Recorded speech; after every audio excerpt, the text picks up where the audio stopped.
This news update is brought to you by...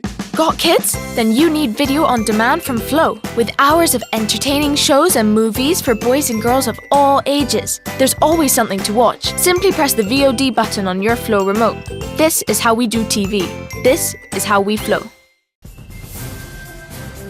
This is the Barbados Today evening update for Monday, February 1. Thanks for joining us. I'm Fernella Wedderburn. We begin with news that the Zika virus has been declared a global health emergency, but Acting Chief Medical Officer Dr. Kenneth George tells Barbados Today he is not surprised by the World Health Organization's announcement. Zika is spread by the Aedes aegypti mosquito and has been linked to birth defects in babies. Some countries in the Caribbean and Latin America have advised women to delay pregnancy because of health concerns.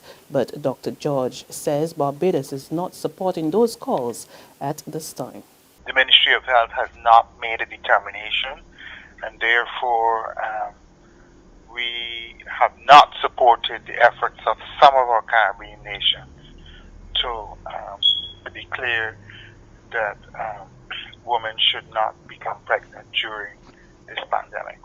However, we stress more a positive approach wherein persons use the information they know to prevent themselves from first being bitten by an adult mosquito, and then secondly using simple measures to reduce the source of the burden. And we therefore don't support at this point in time, with the information that we currently have, telling women not to become pregnant. Dr. George is advising the public to continue to take precautions against Zika by wearing protective clothing and ensuring there are no mosquito breeding grounds around their homes. Meantime, Minister of Tourism Richard Seeley says Barbados has not recorded any major fallout in tourism numbers over the spread of the Zika virus. Seeley says while there have been cancellations in other Caribbean destinations, Bridgetown has not had any direct impact.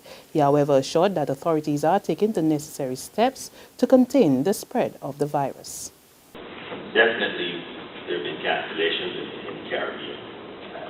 We haven't felt it directly here in any major way, but we are not in any way lax at all on the issue. You would have already heard from the Ministry of Health and Minister Boyce and PS Tennyson Springer, Chief Medical Officer. They're all on board working with tourism to make sure that we can get the message out there that the Aedes aegypti is no stranger to us. We are all familiar with this creature and with the elimination of the said creature.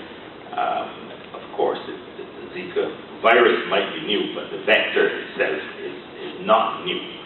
And therefore, the tourism and health have been mobilized to ensure that we minimize the Zika virus. Minister Richard Seeley speaking there at a news conference this morning at the Lloyd Erskine Sandifer Center, where he also had his say on the pay dispute with the National Union of Public Workers and the management of the Grantley Adams International Airport. He described the situation, which led to a brief strike on Friday, as immoral and disappointing. The union and over 100 workers are demanding that airport management pay a 3.5% increase in wages dating back to 2010. Even if you have a grouse, there is a way to do things. And I must say, it is very disappointing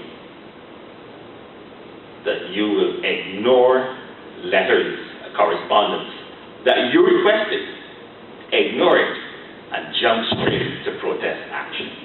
You know, that kind of thing is beyond reprehensible. And even though people like Frank Walker, Bobby Morris, Joe Goddard, Dennis Clark were very hard-nosed negotiators. People in here would tell you having to deal with LaVere Richards and all the muscular language and so on. But you would never find this kind of wild approach, jumping to protest action without going through accepted processes, particularly when your claims are not matching with the facts. In other news, the Caribbean Court of Justice has thrown out an appeal of a 67-year-old Barbadian sex offender. Today, the 5-member CCJ panel of judges unanimously upheld the sexual assault conviction of Clarence Seeley.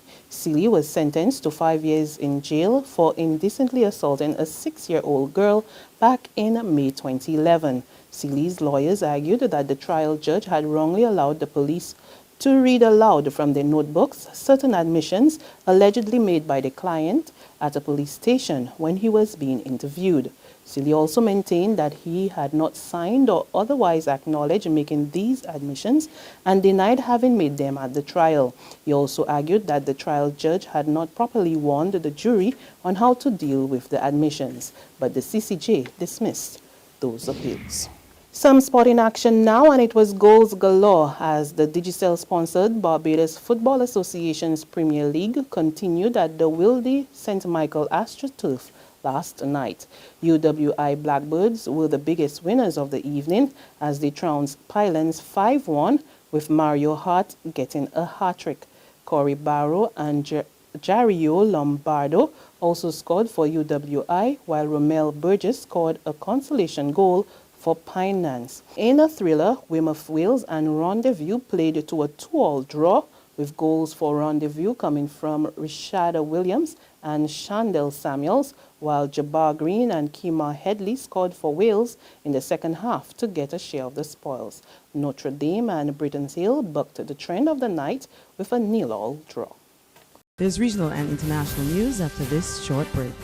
Secure your future, be financially strong. Since 1983, we have been there for you. A smart range of products, great tax benefits, with a solution to your hopes and your dreams. The Barbados Workers Union Cooperative Credit Union. The Barbados Workers Union Cooperative Credit Union. Humble beginnings to smart loans, smart savings. Save smart and borrow smarter, that's the move for me. Stability, prosperity, with a solution to your hopes and your dreams. The Barbados Workers Union Cooperative Credit Union. The Barbados Workers Union Cooperative Credit Union. We pick up with news from the region, and there's another travel advisory on the Caribbean in the wake of the Zika outbreak. Canada today joined the United States in warning pregnant women or those planning on becoming pregnant to consider postponing travel to areas where the Zika virus is circulating. And the Public Health Agency of Canada advised that if travel cannot be postponed, then strict mosquito bite prevention measures must be followed to protect themselves. The agency revealed that Canada recorded travel-related cases of the virus from countries where the virus is being circulated, but it said there have been no reported cases of locally acquired Zika virus in Canada. On the international front, U.S. presidential hopefuls make final pitches to the people of Iowa, where the first votes for party nominations are taking place. According to the polls, Republican Donald Trump has a narrow lead over Ted Cruz and are well ahead of the others. The Democratic camp, the race is slightly tighter, with former U.S. Secretary of State Hillary Clinton edging ahead of Vermont Senator Bernie Sanders. Each party's nominee will contest the presidential election in November. I accept your nomination for President of the United States. I accept your nomination for President of the United States. Winning the nomination is a landmark moment in the race for any presidential candidate. But hold on a minute. You only get the nomination by getting the support of delegates. They are sort of party grandees, important people who get to decide things at the convention. The number of delegates in each state is based largely on its size, so win the state and you win more delegates. The candidate who gets the majority of these delegates gets the nomination. The savvy trick is to win states that vote early in the primary process. Political buffs call it controlling the calendar. That's news and sports, but for the very latest, visit our website at www.barbadostoday.bb. Also, subscribe to our e-paper, our email updates, and like us on Facebook. We're also on Izumi Media in bus terminals or screenplay at supermarkets and gas stations near you, as well as Channel 101 on Flow TV and Mix 96.9 FM. I'm Fernella Wedderburn. Good evening.